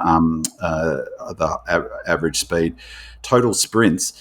3 of the top 5 and the top 2 total sprints were the Roos. Repeat sprints, the same story. And the work rate, their work rate in defence was the real damning stat. In defence, average speed in defence, that's how it works out. So they define this as work rate. It's defined as it's a way of tracking their work rate. 4 of the top 5 players on the ground, average speed in defence, were Roos players. And when we're running on top of the ground and beating teams, we almost every time have 5. We have all 5 of those players, or at least 4 of them. Sharp was the only player in the top 5 for Melbourne, average speed in defence. That is whether that's effort, whether that's psychological, whether that's fatigue and conditioning, they didn't get it right. Whatever the case, they're really anomalous numbers. And if we see those numbers turn around next week, it'd be good to revisit, how this game. Sam6172 writes, I was going to leave this one and just listen in, but after what I've just seen, I felt the need to post. Just saw a video of some Demon supporters hurling abuse at the Ds as they walked off the ground. WTF D supporters, we are better than that, surely. I know we saw a bit of that in the dark years, but I honestly thought we were past that. I'm sure no one on this good forum could possibly be so dense as to participate in this behaviour. I understand the frustration at losses. Believe me, I didn't love that game either. But to hurl abuse at the players who looked completely heartbroken at what had just occurred left me feeling sick. Obviously, things need to be fixed. Possibly things are going on to affect their performance also. There is more to life than footy. Get a grip. And Jane02 replies, couldn't agree more. Absolutely disgusting behaviour. This person should get named and shamed. The players don't go out to lose each week. And whilst it wasn't the result we wanted, far from it, hurling abuse like that is not okay. Delightful Play replies, I'd say they should be suspended from attending the next 3 games or so. We're not Carlton or Pies supporters. Now, I've got to play the audio from the footage. For context, there's a D supporter leaning over the race from above, directly shouting at the players, calling them a disgrace, and you'll clearly hear that. And towards the end of the video, if you do happen to see it, it's on Twitter and other social media things, you can see both Tracker Max absolutely staring daggers at the person hurling the abuse. So, yeah, here it is. In the room! You're embarrassing! Absolute embarrassment! Permission or not! You're an embarrassment! Put your hand in your ass! Embarrassment! Come on! Embarrassment! Yeah, so for full disclosure, I run a message board where emotions can and do run very high, especially in game day or post-match threads following the losses like this weeks or during the season during seasons where we've struggled to be competitive. And as a forum and moderation team, we actively discourage abusive behaviour. You know, our preference is always for constructive criticism. And we do take steps to moderate comments that cross the line into personal attacks or direct abuse, and we do deal with offenders appropriately. And occasionally inappropriate comments do slip through, but overall abuse, as I said, isn't tolerated, and we act promptly whenever that we become aware of it. And on anonymous forums like Demonland, people sometimes feel emboldened to say things they'd never say if their real names and faces were attached. And yet it's also shocking how even on social media platforms where users openly share their identities, they've got their workplaces and their content can be seen by family and friends and work colleagues. Some people still engage in abusive, libelous, racist or sexist language without restraint. And many of these platforms online remain largely unmoderated, unlike Demonland, making them the Wild West of online communication. So this type of behaviour that we just witnessed or you just heard does exist openly elsewhere as well on written form. Like I see examples on Facebook and Twitter following poor performances. And our forum certainly isn't perfect, but we do our utmost, as I said, to moderate responsibly. And the difference in this incident, though, is that this supporter directed his abuse right at the player in person. And I guess would he have been so bold without the safety of a 10-foot barrier between himself and the team? Would he have said that directly face-to-face with Max or Track? Probably not. So, B-Man and then George, what are your thoughts on this incident? I hadn't heard that. I'm not on any social media other than Demonland. Is that social media? Well, it's a form of early 90s, 2000s social media. That's the only social media I look at. So I hadn't seen that. You can imagine what it is. I don't know if you've seen the Carlton ones and the Collingwood one. Yeah. Look, as all three of us have barracked for Melbourne for a long time, and whole seasons where we win one game, two games. Yeah. So I know all about painful losses. I know about painful seasons. We all do. One of my pet hates is ever since I started following footy, ever since I started going to the footy by myself at 10, because no one I knew barracked for Melbourne and no one was interested in footy in my family. My pet hate, and I get amongst it, like I like yelling out of the footy. I just hate fans who knock their own players, let alone that sort of abuse. That is in a whole different stratosphere. It's pathetic. So if you're a D's fan and happen to be listening to this podcast because you're a rusted on D's fan, you should be ashamed. It's not really a Melbourne Football Club thing. I think it's equally across. It's pathetic when you see it when other clubs do it. I think it's a people thing. If you think you've got the right to abuse someone because whatever reason, there is no justification for it. I don't care how passionate you are. I may not sound it in terms of being not as riled up about this loss as some others, but, you don't get much more passionate than me. I've been following the club passionately for 45 years. I would not go to a game of footy again if I ever lost it like that. That is pathetic. And there's kids around. It is just, it is unacceptable. And I hate it. It reflects poorly on Melbourne Football Club. But, hopefully, was he wearing? Was he wearing red and blue? He should bloody not be. He couldn't really sort of, I'll have to go look at the vision again, but it was sort of someone was filming him but not directly and focusing the camera on the players walking and most were ignoring it. But as I said, a few like Gorn and thing. Pathetic. But, there's constructive criticism which you get on our forum. And as I said, we try to get the abuse out of the way because it does happen. And constructive criticism is constructive criticism. I'm not a fan of the whole this player's a spud or the we don't like that's not tolerated.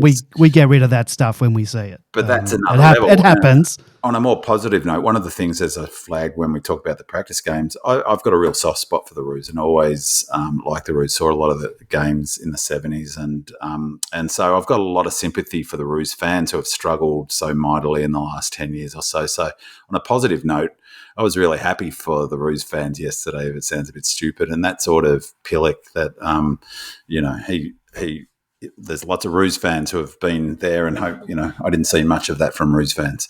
Certainly not not yesterday. You know what I mean? But you take your time, you take your losses. It's a sport. So it's it was pretty hard to listen to. It was like listening to a coach's address post-match in the 1960s or 70s.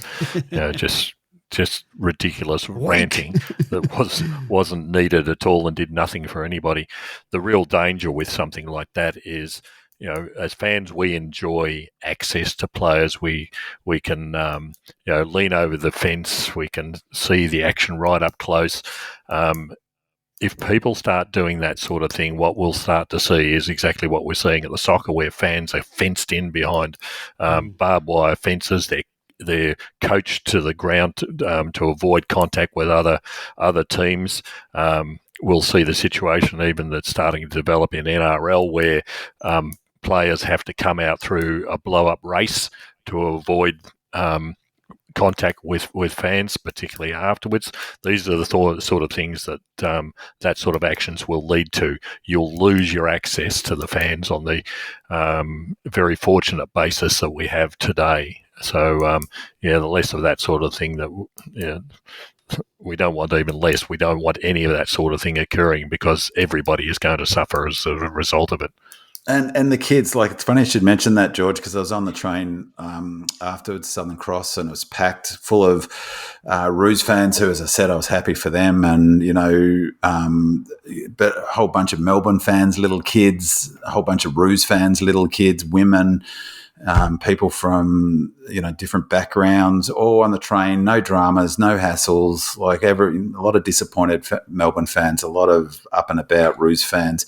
And, I thought that's one of the great things about the sport, that you can go along, as you said, is that what we want? Fenced off like in soccer? I was listening to someone who was a mate of mine who's went to soccer games in England, and the way from the station, they funnel people from, one half of the ground is one set of fans, and then, from the train station, they just stop the road and say, this fan group's going through here, and then they take them on different routes to the, I know that's a long boated draw from this guy yelling over the thingo, but, when you've got a whole bunch of little kids there, you've got, who wants to, that's just such poor behaviour. Yeah. I'm not saying it.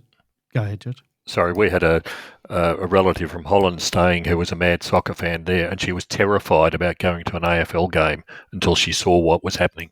Yeah, there were, as a woman going to a soccer game, it was something that was a real worry to her. And you're sitting next to an opposition fan. She was really, really worried. And the contrast with what AFL provides to us compared to what soccer does and even other sports is dramatic. But you don't, and all that happens, some idiot like that will throw something one day. I was going to say, and then in the AFL, will have to respond, and the clubs will have to respond. Thank you very much. That's the way it heads. So as soon as something like that happens, a projectile is thrown over one of those things and hits a player, or nearly does. There'll be a barrier over that thing. Yep. I'm surprised there's not already. Andy, if your friend had been sitting next to that person going off, she wouldn't be thinking that. She'd be thinking, this is exactly what I feared. And, it's hopefully, I don't know if there's any, he didn't break any rules, did he? But, there's nothing he could be charged for. But presumably there's footage of him. Yeah. Let's get to another weird comment. Goody on Gorn. Travi14 writes, what are your thoughts on Goody bringing up the Gorn issue? I thought that was a mistake, and after a year of being in the media spotlight, this dragged us straight back in. And I assume he asked Max and hope all is okay, but thought that should be out of the media was a strange thing to say. And Fiona from Facebook says, hi guys, love your podcast. Try to listen each week, but dare say I will not be this week. I started meditating 5 years ago, and it won't surprise you that one of the reasons was to stop my negative thoughts about our beloved D's. Turns out it was a good idea to enroll in an advanced course, which starts this weekend. I'm not going to go on about what I witnessed yesterday afternoon. It would make me sick. What I will say is Goody has to be criticised for his performance in the aftermatch presser in reference to Mac's backstory. What an utter disgrace. True or not, it wasn't the time or place. It just smacked of a coach with no answers to what happened on the field and our beloved captain being beaten soundly. I'm not a fan of Goodwin, and this just makes me sick. It did Goodwin, our club, and our supporters no favours. What a terrible comment. Your thoughts? And now we'll play the clip from Goody's post-match presser where the interaction occurred. Just on a personal note, it's not often you see the captain lose a ruck duel. How was he post-match? I imagine, did that dent his pride a little bit, the skipper? He's not, like, they're a little club within the comp. Yeah, they are. They're competitive. Yeah, and, our people are really important to us, and Max is one of those guys. And today, I think he'll acknowledge that he got beaten by a really good opponent today. But you also got to realise that, in life, there are other things that are going on. So, we'll support Max. He's a great person. He's a great leader. And, there's a backstory to everyone's performance. And Max is someone that we take enormous pride in, and he's going to continue to be a great leader for this footy club, and he'll be a big part of our response. There's an obvious follow-up question there. Can you go? Yeah, look, I'm not going to go into the details, but he's someone that there's footy and there's some stuff in life, and we just got to understand that people have backstories, and he's someone that we love dearly, and he'll certainly be a big part of our response. And look, I don't know if Goody had Max's approval about mentioning that, or before mentioning that public. I've seen Tom Morris online today say that Max had no heads up about it, but that's coming from Tom Morris, so grain of salt and all that. To me, it seemed like Goody made the comments with good intentions, trying to provide context for Max's mindset as a reason for his poor performance. Now, if Max was okay with that, that's fine. But the way I saw it, I think Goody was just attempting to explain the situation without fully considering the potential consequences, especially the inevitable speculation from a rabid media, that's keen to seize on anything like this. And also, he probably also didn't take into consideration the spotlight that it's now going to place on what appears to be a very private matter. And we're obviously not going to speculate here about what the private matter is. But the fact is, we're discussing it. Social media is buzzing about it. There are articles appearing in the print media, and it's been being debated on radio. All of this could have easily been avoided if Goody had just simply said, like at the start, when he first said Max had a bad game and against a very good opponent, and he wasn't alone in playing poorly, and there'll be a significant part of the response next week. End of story. It would have prevented unnecessary pressure and attention. And in my view, unless it was pre-planned, I don't think it was, very careless thing to say. George, followed by B-Man, and for your thoughts. Yeah, really can't add any more to that. It's really total foot-in-mouth disease, that particular one. It was not necessary, just should have said, as you've suggested, Max had a bad game, that was enough. Some things do not need to be brought into the public domain. It's you throw the chicken feed out in front of the media and they'll run straight for it. The follow-up question was totally expected, because that's exactly what you would expect from the media, having been given that little tidbit. And it means that next week, if Max has a bad game, it's that's It was. I'd just like to thank Fiona from Facebook. Sounds a bit like Chris from Camberwell or Ivan from Ivanhoe, but as Melbourne supporters, not listening anyway. But I think Fiona from Facebook made a lot more sense than the other two. I've got some sympathy for Goody for talking himself into trouble. I've done it many times where, bin man, that's it, stop now and keep going. But it was good intentions. With Goody, for 10 years, he's been playing a dead bat at bloody press conferences and talking about learnings and speaking in non-speak, and he finally perfected the art of he's never been a natural media performer. And now I had to laugh, or not laugh. There's not been another video from his kitchen this week, has there? No. I don't think won't see any more of those. The comms team must have, suddenly he becomes this media performer. He's on, fortnightly on 360 on Wednesdays, is that right? And That's right, yeah. It was unbelievable. I couldn't believe it. And the first I saw of it was a headline in the thing, because I hadn't even watched the presser yet. I hadn't watched any footage. I still haven't. I watched his presser. That's all I've watched of the game is his presser. And I watched it in the context of what the hell did Goody say? And then I watched it and thought, well, Goody, what are you doing? Like, he voluntarily put it out there. What you said was just where you draw the line. And the obvious follow-up question, and what I reckon Goody's lucky. Like, if that had been Bevo and there'd been a more senior journo in there, they would have had every right to go at him harder and say, look, come on, you can't put, and unpack that. It was almost his wording. He's not going to. It's private. You can private. You can cut it saying it's private. Yeah, he shouldn't have made it up because private. Of his yeah, I thought it was unbelievably. I totally agree with you. I think his intentions were. I disagree with Fiona. I think he wasn't trying to pass the buck. He was trying to protect his skipper and trying to allude to the fact that I don't think he needed to. Some stuff going on and. Well, he does, but there's probably something. But Max has got the runs on the board, 7 All-Australians in 8 years. He doesn't need, he can have a bad game. And he can have a bad game, but maybe he specifically wanted to flag that, that there was some factors behind it, but just his wording was wrong. He could have even done that, but... That's where it comes into excuse and might be absolutely valid that Max, but there was just no need. It was an own goal that didn't help, like... We'd already lost by 10 bloody goals to the Roos. We didn't need another own goal. So, I couldn't believe it when I heard it, to be honest. Let's get on to Casey. The Casey Demons opened their 2025 VFL season with a thrilling draw against North Melbourne, finishing with 76 points apiece in an intense contest at Casey Fields. And despite controlling large parts of the game, Casey's poor accuracy in front of goal, kicking 10-16, prevented them from establishing a substantial lead early. Casey dominated early play, but missed chances and saw them unable to break away, recording just 2 goals 9 in the first quarter. Momentum swung throughout, with both teams exchanging leads repeatedly.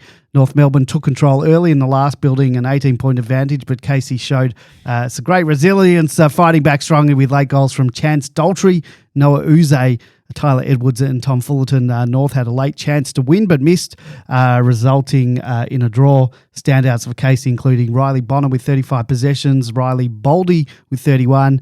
D's listed players, Ruckman Tom Campbell had 23 possessions, whilst D's prize recruit Harvey Langford had 22. Caleb Lewis and Tom Fullerton both kicked 2 goals. The Demons now shift their focus next week to next week's home clash against Gold Coast, aiming for their first win of the season. George, you watched the game. Oh, also Biman, I didn't realise you did too. So give us some brief impressions of the D's listed players, but note that we're quite far into the program. Yeah, okay. I'll be quick. Big problem, the same problem that's been around for the last 2 years about the kicking for goals. Set shot kicking was just awful, particularly in the first quarter. I think it was a 3-11. We had 6-13 at half time. Sorry, at three-quarter time. 10-16 in the end. The opportunities were there. We should have simply won the game from the shots that we had. Kine and Brown missed from 20 metres. Campbell missed from 15. Fullerton missed a couple in the first quarter. He only managed to get one in the last quarter. But what I didn't particularly like was the lack of. It was almost identical to the same situation that we saw in the seniors. There were so many players who just had no impact whatsoever in the game. Seston, Verrill, Adams, Kine and Brown, Fullerton, Billings a little bit, but not much. Laurie, I think, only played a half because he was the emergency for the seniors game. You could see the actual fantastic skills that Langford has. There was a brilliant move of his in the last quarter. Unfortunately, it didn't result in a goal, but his skills in contested situations are just first class. So it'll be great to get him back on the ground. But I think it was telling that the two main ball getters in the game were Baldy and Bonner. and they were 50% better than the next Melbourne listed player, who was Campbell. Campbell did a pretty good job in the ruck as a ruck. Doesn't do much around the ground, but if you've brought someone in to be a big body when needed, then he's the man. And it's, in retrospect, it would have been nice to have seen him in in the seniors game just to take the heat off Max. And I hope they either utilise him or even AJ for the coming week to take that off. So it was disappointing when we had the opportunity, even the last dying minute or so. With being 1 point up, Billings managed to kick the ball to no one, which sent it back into the North goal. North had a further opportunity that they completely fluffed, but it was a game that should have been won and simply wasn't. B-Man, anything to add? You watched it too? We were practicing our missing. Like, it was unbelievable. We should have been 5 goals up at the end of the first quarter. We were smashing them. And some of the kicking was appalling. I mean, I actually thought Billings played all right. There's a bit of an emphasis on his goal kicking. I would, if I was king for a day and Goody for a day, I would tell Steve May he's not allowed to kick under 50 metres. Ditto for Rivers, and I would tell Billings that he's only allowed to hand off shots at goals because he had 2 or 3 poor misses. I thought Langford was pretty good. He's pacey, he's not quick, so we need to surround him with quick players. But as George said, he made a couple of really good decisions, including one in that last quarter where he came back through the centre. He unfortunately did a brilliant bit of play right in the last bit of quarter, but then chunked his kick straight to one of their defenders. They took heaps of intercept marks, which was, funnily enough, exactly what happened on the Sunday. Is that Cobden? Is it Cobden? Whatever his Combin. COMBDN. Comden. Yeah. It sounds like an insurance company or something. I don't think there is a D. Anyway, Common. I don't think he's ever going to take as many bloody intercept marks in a game of footy again. And that Toby Pink, Toby Pink looked like bloody Glenn Dinning. He was killing us. So, in the reserves they had Tomlinson. Yes, and I was about to say in the reserve, it looked like he had white hair, or maybe it was all the white. But Tomlinson was carving us up. I thought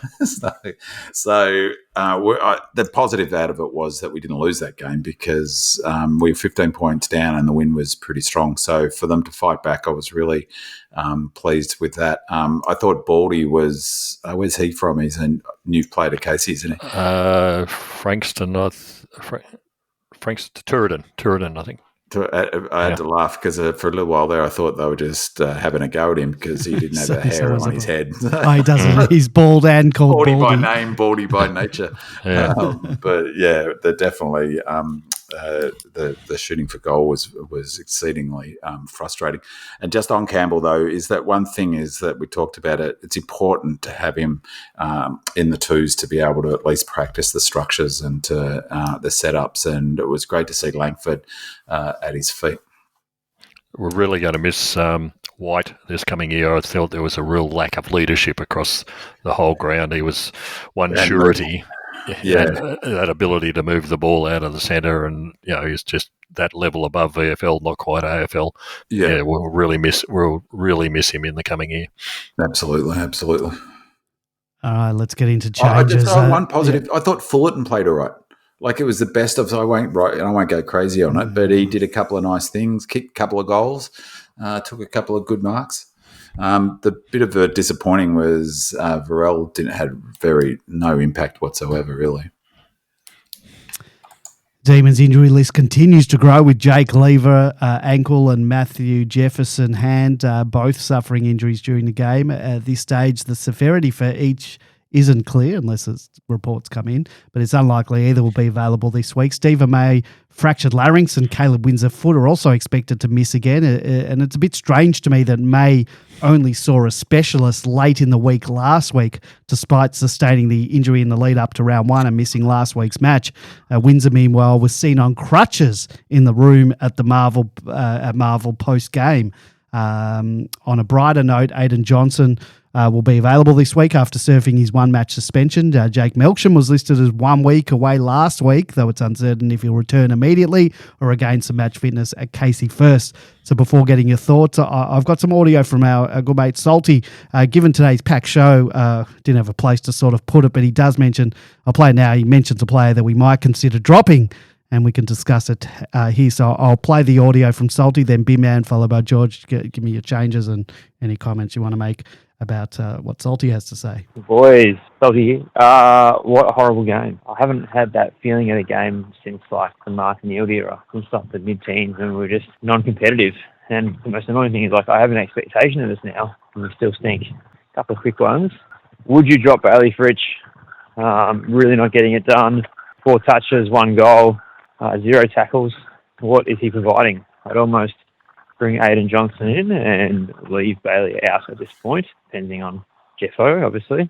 I thought Harry Sharp had a pretty dirty game. The knocks on him at Brisbane seemed to be the knocks on him at Melbourne. He's horrible user of the ball. Don't get me started on Woden talking about using the ball. Yeah, just a really, really horrible game. It really highlighted Bin Man's continual knock on our kicking ability, just being woeful. So many missed kicks, missed simple kicks. Yeah, and plus bombing into the forward line, mate. Charlie Comden looked like Jake Lever, 2021. Anyway, help us all feel better. I don't know there's much to help us feel better, but yeah, please give it a crack. Well, if we have a major feel better now, Salty, there's no hope now at the final minutes of the show. Big man. It'll be interesting. AJ's will come back in, won't he? I think that 100%. Yeah. Especially if Jefferson's out. Absolutely. Yep. Well, yeah. I mean, Jefferson out provides an opportunity for Fritsch, and they've got him up on high half forward flank, not really high half forward. I think he's played his best footy deeper leading out of the goal square, but Jefferson can't play up on half forward flank. So while Jefferson's in the side, if you want him in the side, almost by definition, you can't have Fritsch playing that role. So maybe there's an opportunity for Fritsch to go back and lead out from the goal square and play that sort of role. But yeah, in Salty's camp, he's got credits in the bank, but he withdrew a fair chunk of them on the weekend. He's not getting dropped considering if Jefferson's out. Yeah, he probably won't be. So AJ comes in. Look, I wouldn't. I think. Again, I hate to be critical of players, but I just can't see why Langford will come back in. How many possessions did you say you got, George? 22. Yeah. 22. That's enough. Yeah. I think send him back, get the full game inside mid. I'm a bit with you, Andy and George, around. It's a bit early to completely say the Langford experiment hasn't worked, but if you bring Langford in, you need to find Langdon. Langdon. It's a bit early to say the Langdon, but if you bring Langford back in, he needs midfield minutes, and so you've got to take him from somewhere, and that's either Sparrow, maybe Langdon. So Langdon back onto a wing and give Sparrow half forward, and then put Langford serious midfield minutes. Is hopefully they'll look at something like that. And if Lever's out, Jesus, that's backline. This is the question: does Adams come in? And it just about have to, wouldn't he? That is the basic problem that we've got. That and it's the same with Fritsch. Who, if you were to drop Fritsch, who would you bring in? Well, you can't drop him. Well, if you bring in Holstrip, so that wouldn't be a problem. He's out for ages. He's out for 3 weeks. That's right. Yeah, we have no one else to fill the holes that we've got. I mean, Melksham, but I don't know if he's ready for a full game yet. And what about what's McVee's situation? He's still 2-3 weeks away, I think. It was that must have been a bad hammy, but it was 2-3 weeks last week, so he's not coming back in. And look, they're going to be a tough opposition for us to beat in terms of some of our, they'll certainly test us, in a lot of ways in areas that, we normally don't struggle in, but they're an excellent centre clearance, an excellent stoppage team. As we were talking about before, George, I think you're right that those big players who can physically manhandle and beat physically Max one-on-one. That's where he struggles the most. But they've got a very, very good midfield. I mean, it's only one game, but they're number one because they've only played the one game and had the bye, which is another variable in this first part of the year that's throwing teams around a little bit. But they're number two for contested possessions off that one game, and number one for stoppage clearances and third in centre clearances. And it was against the Eagles as well. So they wouldn't have been a million miles off those stats for the whole of last season, particularly in the back half. They're a very strong stoppage side. And they also got on the bike against, they smashed up. This is a bit what I mean about the variability. They beat at Perth, 136 points they put past Perth, who only scored 49.